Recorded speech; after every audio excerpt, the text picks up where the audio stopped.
Nós, desde o início de março, que nos preparámos para a crise que se instalou e que estamos a viver. Em concreto, no dia 10 de março, constituímos um gabinete de crise alargado, e portanto com membros da Comissão Executiva, mas alargado a várias pessoas na organização, e com capacidade para atuar 24 horas por dia e tomar as decisões que se revelassem necessárias a todo momento. E as nossas primeiras preocupações foram essencialmente três. Primeiro, proteger clientes e colaboradores. Depois, colaborar com o país e com as autoridades de saúde no controlo da pandemia. E também apoiar o país no reforço de meios que fossem necessários, e vou agora explicar um pouco o que tem sido esse percurso numa primeira fase que constituímos o gabinete de crise. E desde logo nós, em muito poucos dias, conseguimos pôr em teletrabalho mais de 1000 pessoas na nossa organização, uma aventura que não pensávamos ser possível. Nós estávamos há meses a trabalhar num piloto de pôr as pessoas em teletrabalho, permitir que as pessoas estivessem em teletrabalho uma vez por mês, e estávamos a fazer isso a medo, com medo de permitir o teletrabalho, e é extraordinário como em poucos dias conseguimos pôr mais de 1000 pessoas em teletrabalho a funcionar como deve ser, sem problemas tecnológicos, e é um primeiro momento marcante, foi um primeiro momento marcante. Também foi muito importante, e dentro do objetivo de colaborar com o país e com as autoridades de saúde, nós desmarcámos praticamente a totalidade da nossa atividade coletiva, portanto as consultas, as cirurgias, a partir dali de meados de março, nós, a partir do dia 20 de março, desmarcámos. Estão-me a ouvir ou não? Eu, de repente estava a ouvir aqui um eco. Continuamos a ouvir. Desmarcámos toda a atividade no sentido de apoiar o país a controlar a pandemia. Nesse mesmo sentido, reorganizámos a rede CUF, pondo ao serviço do Covid e, portanto, da resposta à pandemia, 2 dos nossos hospitais, um hospital em Lisboa e um hospital no Porto. Chegámos a tratar cerca de 100 doentes Covid nas nossas unidades, testámos muito mais e, portanto, desde o primeiro momento tivemos, em total colaboração com as autoridades de saúde e com o Ministério da Saúde, a responder aos casos que aparecessem, e isso foi feito com enorme empenho e em segurança, e correu muito bem. À medida que o tempo foi avançando, por várias vezes reorganizámos a nossa rede, porque deixou de ser necessária tanta capacidade para responder aos doentes Covid e passou a ser necessária capacidade para responder aos casos de saúde não Covid e que se começaram a avolumar. Também durante este período, e em sede de gabinete de crise, decidimos instituir um plano de proteção financeira para colaboradores na José de Mel Saúde. Nós temos um conjunto alargado de pessoas cuja remuneração depende da atividade, e consideramos que nos meses de março e abril as pessoas não deveriam estar sujeitas a essa redução de remuneração. E, portanto, decidimos criar um plano de proteção financeira que, no fundo, garantisse o rendimento para os meses de março e abril para as pessoas que tinham a sua remuneração dependente da atividade. Também para as pessoas que estavam em assistência à família, complementámos aquilo que é a contribuição do Estado e, portanto, fomos mais longe do que aquilo que era estipulado, porque nos pareceu que era importante proteger o rendimento das pessoas.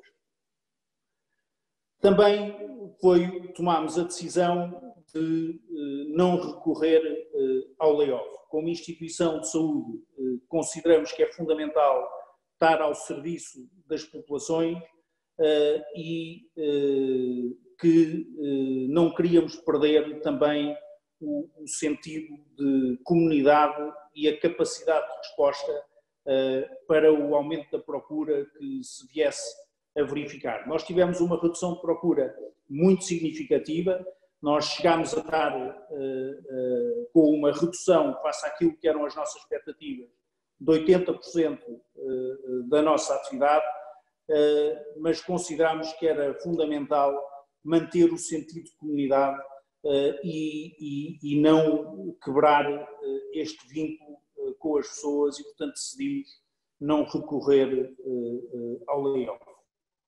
Também tomámos a decisão de pagar prémios relativamente ao ano 2019 a toda a organização. O ano 2019 foi um ano muito positivo para a José de Mel Saúde e consideramos que a crise que estamos a viver não deveria interferir naquilo que é o reconhecimento do desempenho passado e, portanto, quisemos também aí fazer a diferença e pagámos prémios a toda a organização. Também no âmbito do objetivo de estarmos ao serviço do país e de ajudar as autoridades, decidimos oferecer ao Serviço Nacional de Saúde 50 ventiladores. Em março havia a expectativa de haver uma falta muito grande de ventiladores. Soubemos que o Estado não estava preparado para esse efeito e, estando nós a equipar um conjunto de hospitais, consideramos que era importante contribuirmos com 50 ventiladores e assim o fizemos. Eu dei estes exemplos todos porque me parece que é importante realçar que é fundamental neste momento de crise a tomada de decisão e que a decisão é fundamental e tem que ser rápida e ágil. E em todas as decisões que tomamos, tivemos sempre a preocupação de estar do lado das pessoas e as pessoas foram a nossa primeira prioridade. Também nesta gestão de crise foi fundamental o apoio e mantivemos o apoio às comunidades onde estamos inseridos. Temos exemplos de instituições juntos dos nossos hospitais que são servidas por refeições a partir das nossas unidades e também colaboramos com diversas IPSS em programas de formação e, portanto, também tivemos sempre a preocupação de não nos virarmos para dentro e de estarmos atentos àquilo que são as necessidades das comunidades onde estamos inseridos. Um outro aspecto que foi fundamental foi a comunicação interna, desde logo. Nós, durante a crise, tivemos uma enorme preocupação de proximidade com as nossas pessoas, e nomeadamente com as lideranças. Tivemos uma comunicação muito regular com as 100 primeiras linhas da empresa em permanência e isso funcionou de forma muito positiva, e também a comunicação com os clientes. Tivemos sempre a preocupação de estar ao serviço das pessoas e de manifestar a nossa disponibilidade para aquilo que eram, na altura do confinamento, os casos urgentes e importantes, e chamámos a atenção para que as pessoas não deixassem para trás aquilo que era urgente e importante. Portanto, eu diria que esta foi a nossa primeira preocupação, a preocupação de responder à pandemia, de gerir a crise num momento de grande incerteza e de estarmos próximos das pessoas e sem deixar ninguém para trás. E eu diria que isto nos ocupou durante o mês de março e grande parte do mês de abril. A nossa segunda grande preocupação é, neste momento, e de há uns tempos a esta parte, construir o futuro e reforçar a sustentabilidade da empresa. E aqui estamos a atuar tanto a curto prazo como a médio e longo prazo.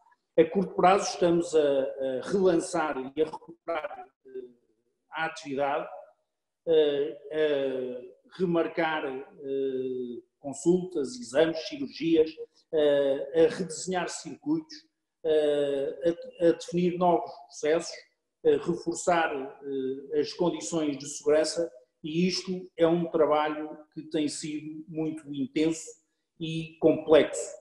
É muito mais difícil do que aquilo que parece. Quando falamos em recuperar e em relançar, parece que é carregar no botão, mas o trabalho que está por trás disso, de redesenho de processos, de regras de segurança, de reordenamento das salas de espera, de redesenho da resposta entre unidades. Esse trabalho é um trabalho de execução muito profundo, muito complexo, e que exige da nossa organização e das nossas equipas muitíssimo. Mas também estamos, e não quisemos deixar de estar, e reforçamos a nossa atuação no médio prazo. E nós queremos aproveitar este momento para reforçar o nosso posicionamento competitivo e para, aprendendo com aquilo que foi a nossa capacidade de resposta, inovar e trazer novas soluções aos nossos clientes e às pessoas que nos procuram. Foi o caso das teleconsultas. Nós também, assim como ao teletrabalho, em relação às teleconsultas, conseguimos em muito pouco tempo ter uma solução montada que funciona. Os clientes estão muito satisfeitos com as teleconsultas.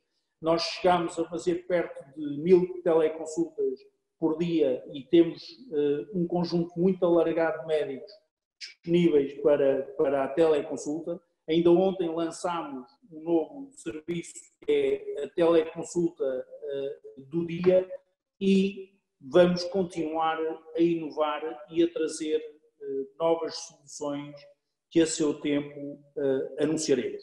Queremos estar cada vez mais perto das pessoas, a tecnologia assim o permite, e estamos convencidos que esta crise trará uma alteração de comportamentos, uma alteração de maneira de pensar e de atuar das pessoas, e portanto queremos adaptar e queremos reposicionar aquilo que fazemos para responder ainda melhor às necessidades das pessoas. Portanto, uma atuação no curto prazo com o recuperar e o relançamento, uma atuação no médio prazo com novas soluções como as teleconsultas, mas outras que estamos, nas quais estamos a trabalhar e que a seu tempo anunciaremos, mas estamos muito empenhados em construir esse futuro e em inovar e trazer novas soluções. Não é possível também passar por isto sem ter uma atuação muito firme sobre os custos. E, portanto, nós estamos também aqui a questionar de forma abrangente e alargada a forma como fazemos as coisas. Estamos a fazê-lo com profundidade e com responsabilidade, porque o momento assim o exige. É fundamental que nós consigamos sair desta crise com mais eficiência, com menos custos, por forma a poder ter um posicionamento no mercado adequado. Mas confiamos no futuro e acreditamos que temos um papel importante a desempenhar na sua concretização. Estamos convencidos que esta crise vai trazer novas oportunidades e que saberemos aproveitar o momento para capturá-las. Portanto, esta foi a nossa segunda preocupação, e que tem sido e que continuará a ser a nossa segunda preocupação, que é construir o futuro e reforçar a sustentabilidade da empresa. A nossa terceira preocupação é aprendermos com o que se passou neste período e conseguirmos sair dele mais fortes. E este período foi especialmente desafiante para todos nós e é inquestionável que fez-nos procurar a cada um o nosso melhor. E é notável o que cada um deu neste momento, nesta crise. É extraordinário a dedicação que vivemos e a dedicação de todos os colaboradores que houve. As pessoas superaram-se verdadeiramente e, portanto, houve aqui um espírito de missão perfeitamente assumido por todos e é uma lição que temos que levar para o futuro. As pessoas são capazes de se mobilizar, de se motivar e de se superar, e isso foi feito e também com um enorme trabalho de equipe. Portanto, uma aprendizagem para o futuro é, de facto, esta capacidade de superação individual e este trabalho de equipe notável que eu gostaria de realçar. O segundo aspecto é a rapidez e a agilidade com que fomos capazes de tomar decisões. Fomos e teremos que continuar a ser no futuro capazes de ser rápidos e ágeis na tomada de decisão, a transformar o que é preciso transformar, a inovar sempre, e este é um segundo aspecto muito importante. Nós conseguimos neste período ter uma maneira de funcionar e uma envolvência com um grupo alargado de colaboradores que nos permitiu ser muito rápidos e ágeis na tomada de decisão, e teremos que transportar esta capacidade para o futuro. O terceiro aspecto que me parece fundamental é a importância vital dos valores. A pandemia veio provocar, sem qualquer sombra de dúvida, um momento de verdade, no qual a cultura, os nossos valores e o nosso propósito foram postos à prova. Mas conseguimos sempre que os nossos valores, a nossa cultura e o nosso propósito orientassem as nossas decisões, orientassem a ação, e assim continuará a ser no futuro.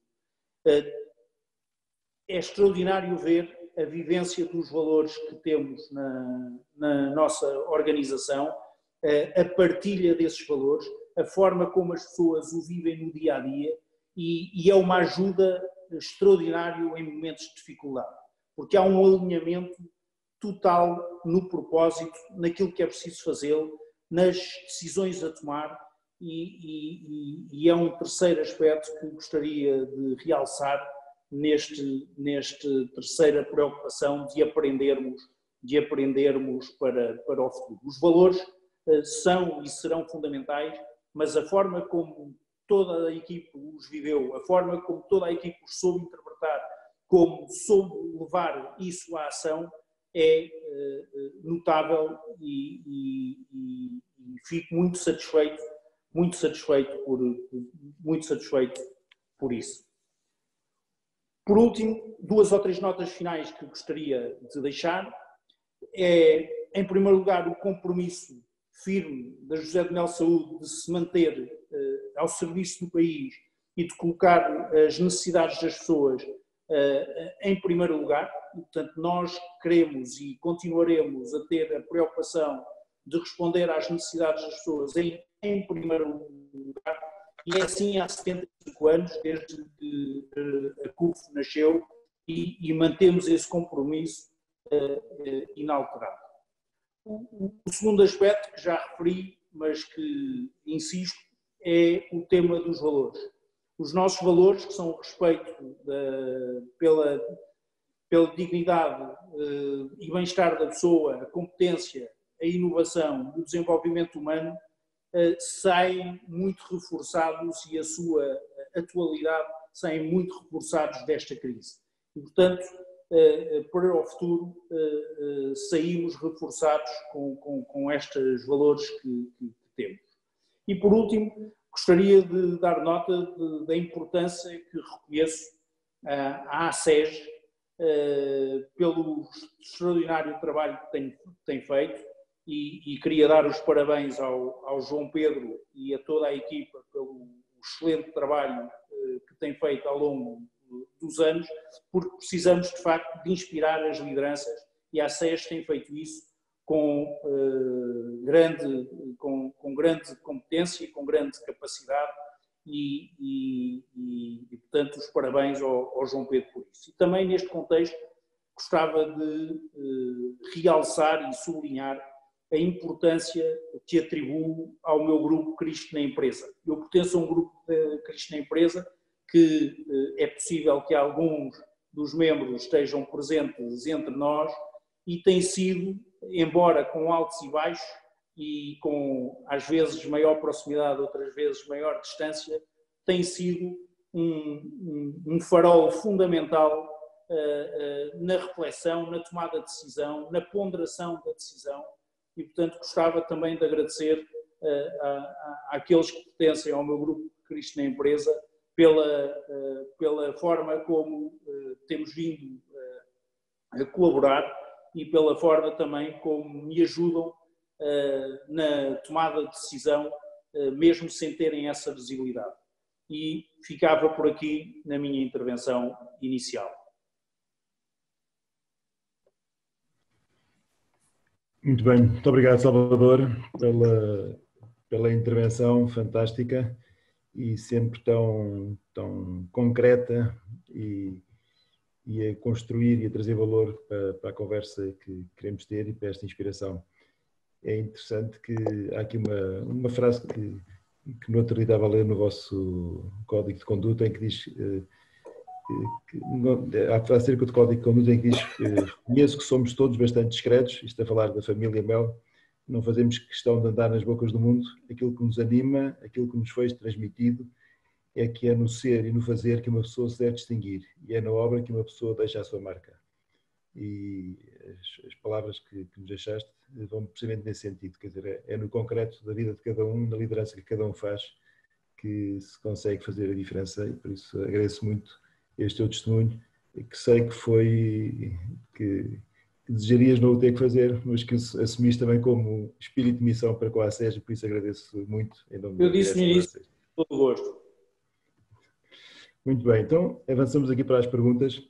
Há aqui uma primeira pergunta da professora Francisca Guedes de Oliveira, que é da Católica Porto Business School, que está connosco neste ciclo de conferências também, e que eu acho que em certa parte já foi respondida, porque era qual é que foi o impacto nos resultados do Grupo José de Mel Saúde desta pandemia, e quais são os eixos estratégicos em que assentará a retoma da atividade. E por isso acho que esta segunda parte da pergunta já foi respondida. Não sei se, em relação à primeira parte, qual é que é o impacto que teve no grupo esta pandemia, e se nos queres dizer alguma coisa.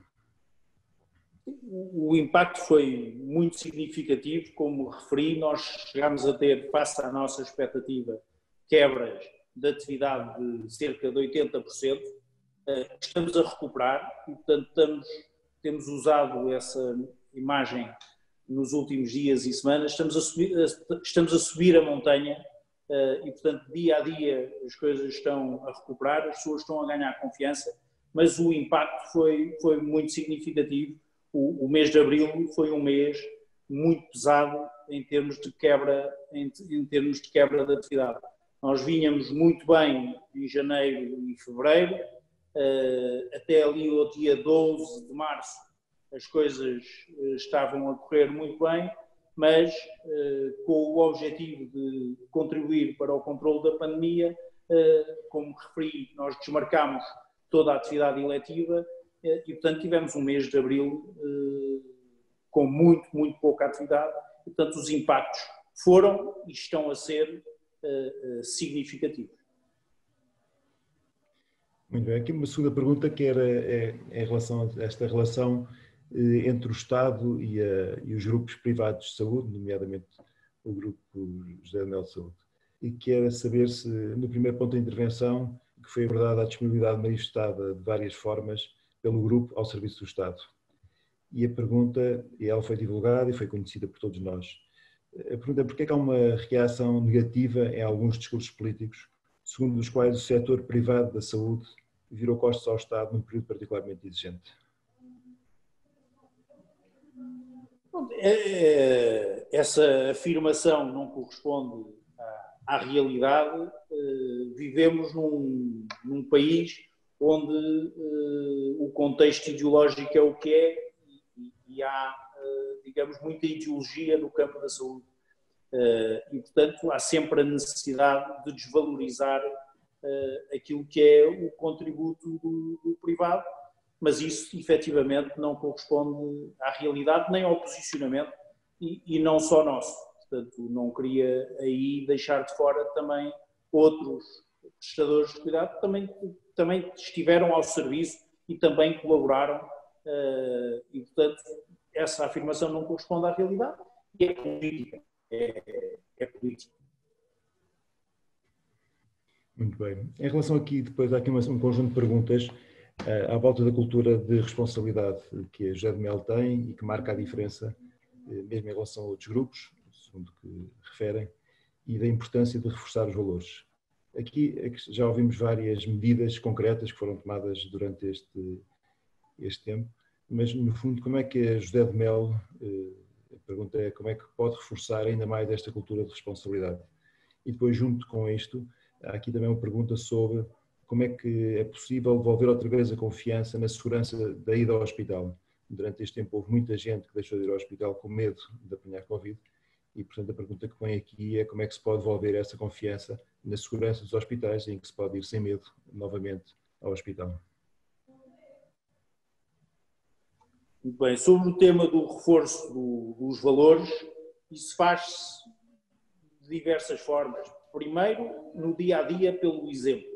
E portanto, é muito importante que as lideranças e eu tenho a sorte de ter uma equipa extraordinária, muito comprometida com os valores e que são exemplo vivo no seu dia-a-dia dos valores da companhia e isso é fundamental. Portanto, o atuar de acordo com aquilo que são os valores é fundamental e nós temos na José de Mel Saúde uma liderança alargada que vive esses valores e que pensa de acordo com esses valores e portanto, esse é o primeiro passo. A segunda coisa é nunca desistir e, portanto, estar sempre a afirmar esses valores, estar sempre a transmiti-los, estar sempre a comunicá-los e nós fazemos isso enfim, não sei se o fazemos bem ou não, mas fazemos isso com muito empenho e penso que isso é vivido na empresa e, portanto, a cultura vai-se fazendo no dia-a-dia, vai-se criando, vai-se robustecendo e, portanto, é com persistência e com o valor do exemplo. A segunda questão, Jorge, era o quê? Era à volta da confiança do regresso aos hospitais dos doentes. Houve muitos que deixaram de ir durante esta altura. É um tema central neste momento.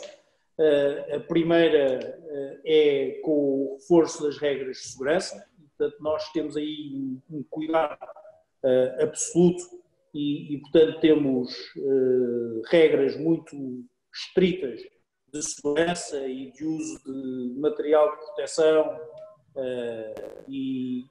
portanto, cumprimento de todas as regras de segurança. E o segundo é transmitir confiança às pessoas. Nesse sentido, lançámos uma campanha de comunicação no final da semana passada, que tem como protagonistas os profissionais de saúde. Portanto, os profissionais de saúde, os médicos, a dizerem que, para além de médicos, são mães ou filhos e que, como mãe, percebem a dificuldade que as pessoas sentem em marcar uma consulta, mas que, como médico, sabem que é seguro ir ao hospital. A campanha, enfim, penso que está muito objetiva e muito clara, e esperamos que com essa campanha possamos contribuir para o regresso da confiança nas pessoas. Muito bem. Tem aqui outro conjunto de perguntas sobre o teletrabalho. É esse pequeno milagre que conseguiram rapidamente e com grande agilidade de porem a maior parte dos colaboradores em teletrabalho, aqueles que era possível. E as perguntas são várias, mas vão todas na mesma, penso que enquadramos todos no mesmo ponto. Uma primeira pergunta, se o teletrabalho conseguiu manter a produtividade das equipas.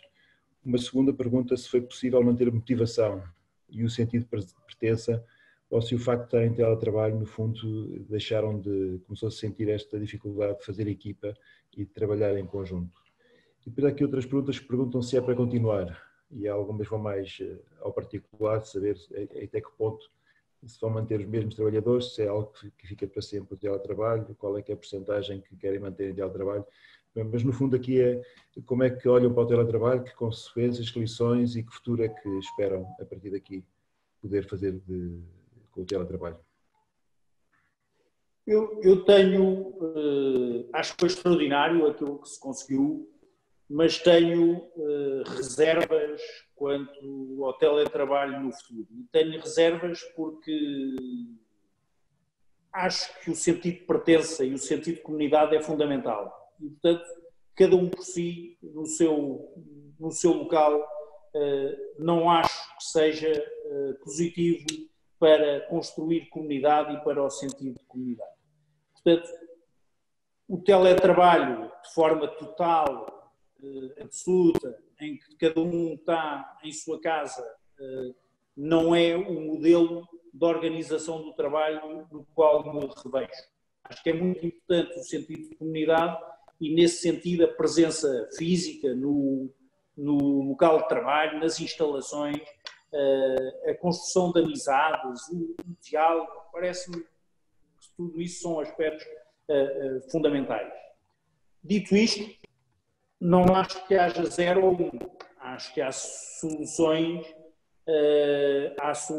híbridas e parece-me que aquilo que se conseguiu de experiência no teletrabalho permite ensaiar modelos em que haja recurso ao teletrabalho em 1 ou 2 dias por semana e, portanto, que as pessoas possam estar parte em casa, parte no trabalho, mas é uma solução que vamos ter que ir testando e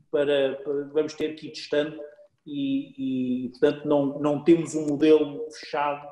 Vamos testar, vamos querer testar um modelo híbrido com recurso a teletrabalho num ou 2 dias por semana, quando a situação, 1 ou 2 dias por semana, quando a situação estabilizar, mas como experiência e não como modelo definitivo.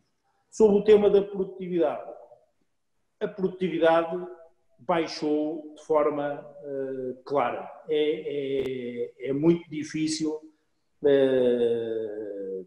o teletrabalho. Nós temos uma organização jovem, portanto, é muito difícil o teletrabalho para pessoas que têm que estar concentradas no seu trabalho, mas ao mesmo tempo têm as crianças que estão em casa, têm uma casa pequena e, portanto, está tudo ali junto e, portanto, é seguramente muito difícil não só em termos de produtividade, como em termos psicológicos, manter isto de forma sistemática. Funcionou bem durante este período. Tenho sérias dúvidas que na continuidade seja um bom sistema. Muito bem. Há aqui uma série de pessoas a apoiar no chat, também aqui as palavras, o que é interessante. Salvador, uma outra pergunta aqui sobre, voltando à questão dos valores da José de Mel, e no fundo a pergunta é se sente que a atuação de acordo com os valores prejudicou ou vai beneficiar a prazo José de Mel de Saúde. Ou seja, atuar de acordo com valores bons provou também ser uma boa opção empresarial. Eu acredito nisso. Acredito nisso firmemente, que a longo prazo o agir de acordo com os valores recompensa. Mas acho que não há negociação nesse tema. Portanto, os valores são os valores e portanto, são para serem vividos independentemente da consequência. Mas acredito que a longo prazo dá frutos. Muito bem. Estava aqui ainda a ver, temos aqui mais um conjunto de questões sobre o teletrabalho, que eu penso que não é, que está respondido. Havia aqui também uma questão sobre a questão à volta também desta cultura de liderança que é imposta, que diz que no Código de Conduta do Grupo Geral de Saúde aparece uma frase do seu Presidente a dizer que gosto de pensar na nossa grande comunidade profissional como uma organização cheia de vida, que se dedica a cuidar de pessoas. E agora, na intervenção inicial, também havia este compromisso, logo o primeiro compromisso, de responder às necessidades das pessoas.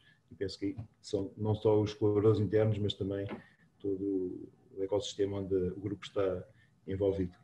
Aqui a pergunta é se realmente as pessoas são o centro das organizações, que é se é possível agir com a eficiência, mantendo as pessoas no centro das organizações e tendo este cuidado pela vida das pessoas. Sei que também tem feito um conjunto de medidas importantes à volta da conciliação, da família e do trabalho.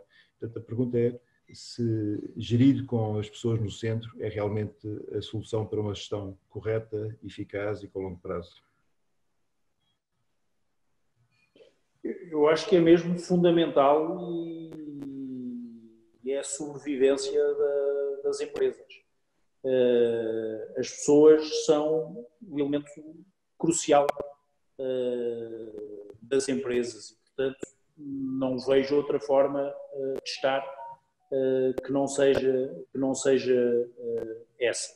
Dito isto, gerir é equilibrar e, portanto, naturalmente que na vida pessoal, na vida das empresas, há decisões difíceis a tomar.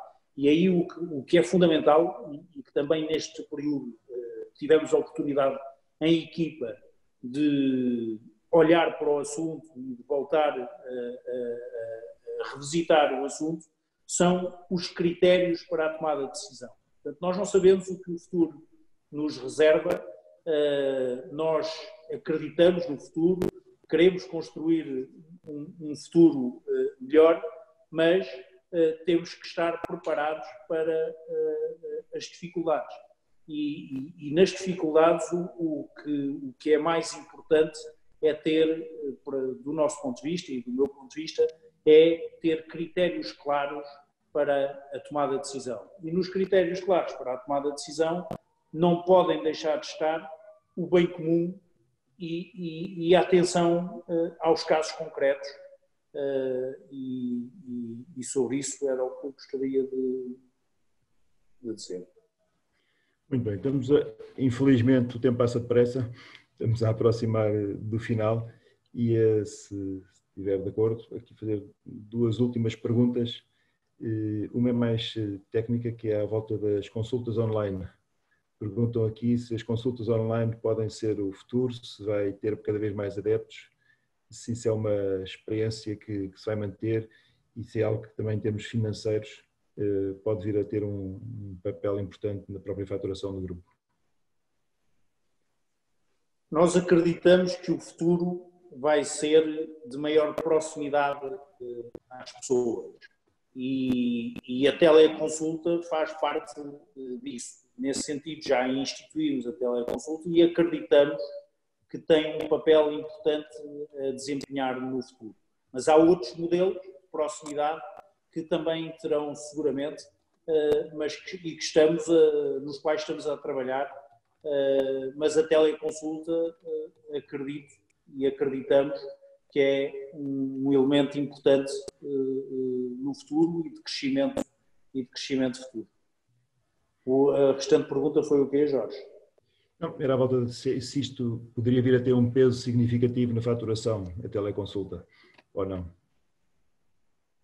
Acho que vai crescer, diria que não vai substituir a presença física, as pessoas naturalmente continuam a precisar em casos concretos, de uma consulta presencial, os exames são presenciais e, portanto, nunca será a maioria da atividade. Mas há um espaço de crescimento importante na teleconsulta, acreditamos nisso e estamos a trabalhar afincadamente nisso. Muito bem, então só, antes da última, finalmente há aqui mais uma só, peço desculpa, há outras perguntas que estão aqui que não temos depois tempo para as fazer, mas à volta do Covid e desta ideia da segunda vaga ou não que vamos ter, se isto vai aumentar, qual é que é, embora ninguém saiba bem na realidade o que é que vai acontecer no futuro, se vai haver segunda vaga ou não, qual é que é a expectativa, o que é que na informação privilegiada que tem sobre este assunto, o que é que se espera em relação às próximas fases do Covid aqui em Portugal e no mundo também? Jorge, nós não temos informação privilegiada sobre esse assunto. E, portanto, a única coisa que temos é construirmos a esperança que não haja essa segunda vaga e atuamos em conformidade e, portanto, as medidas de segurança mantêm-se e manteremos as medidas de segurança para contribuir para que não haja essa segunda vaga. Acho que as pessoas não se podem desleixar, acho que é muito importante recomeçar a vida e, portanto, ter vida, ter relações, mas com os devidos cuidados e com as devidas proteções para que não haja segunda vaga, mas não temos informação privilegiada e eu não me arrisco a opinar se vai haver ou se não vai haver, não sei. Acho que é uma resposta prudente e manter-se a segurança também é prudente ainda nesta fase, porque dá-me a ideia que de repente houve aqui também uma abertura demasiado grande, ou pelo menos falta de cuidado na abertura de muitas pessoas, nomeadamente os jovens, segundo aquilo que vamos lendo. Muito bem, então avanço para a última pergunta, agradecendo muito, Salvador, toda esta disponibilidade, que é à volta de um aspecto que já foi focado também na intervenção inicial, que era, no final, à volta dos grupos de risco na empresa, à volta do facto de seres católico, praticante e convicto. Em que é que isso influencia a forma de liderança? Em que é que isso influencia enquanto pessoa o facto de ser católico? Tem sido uma pergunta que temos vindo a fazer agora aos últimos palestrantes também e, portanto, fazer essa como última pergunta. Qual é que é o impacto de ser católico na forma de liderança? Eu acho que é determinante. Quer dizer, não seria eu se não fosse católico, seria outra pessoa. Portanto, é determinante na maneira de pensar, na maneira de agir, na forma de me relacionar, é constituinte. Portanto, seria outra pessoa se não fosse assim. Muito bem. Muito obrigado, Salvador, pela inspiração e peço ao João e ao Padre Zé Pinheiro depois para encerrarmos a sessão. Muito obrigado. Muito obrigado. Existem particularidades que identificam as pessoas, mas também existe uma cultura por detrás, porque ouvir-te falar a ti, o Vasco, o Pedro e tantos outros do grupo, nota-se uma cultura comum, valores comuns, e eu próprio, como alguém que serviu dos vossos serviços de saúde durante este tempo, experimentei tudo aquilo que acabaste de dizer, desde a pessoa que atendia à porta, à pessoa aos médicos, ao pessoal técnico, toda a gente, e por isso muitos parabéns por essa cultura, essa correia de transmissão e por esse privilégio de ter um grupo alicerçado em 150 anos de valores fundacionais e de perspectiva de futuro e de vista de lançar novas gerações e novos líderes. Parabéns por tudo e agradeço muito a tua forma aberta como partilhaste todas as situações. E, portanto, recordar, primeiro, proteger clientes e colaboradores, apesar do grande impacto na atividade, da necessidade de pôr mais de 1000 pessoas em teletrabalho, a colaboração permanente com outros stakeholders externos, nomeadamente a visão do país e das autoridades de saúde e o modelo colaborativo que foi sempre feito, o manter o apoio social com aqueles que mais precisavam e com quem já estavam comprometidos, ou seja, não alteraram perante as circunstâncias os programas que já tinham, o reforçar a comunicação interna, em particular com as 100 primeiras linhas e depois a partir daí com todos os outros, o construir o futuro e reforçar a sustentabilidade da empresa, que é um aspecto também muito marcante com inovação, busca de novas soluções e ver como é que se mantém a proximidade com os clientes e a excelência dos serviços, usando novos meios e, por fim, aprender com o passado e sair mais fortes e transformar uma crise numa grande oportunidade e inovar permanentemente, vivendo com base num conjunto de valores, num conjunto de código de ética e de conduta. Eu agradeço e está aqui um programa para qualquer empresa, em qualquer outro tipo de setor, para dimensões absolutamente distintas do que é abordar todo este tempo e tema e como projetar para um futuro absolutamente novo, diferente e diferenciador. Obrigado, Salvador.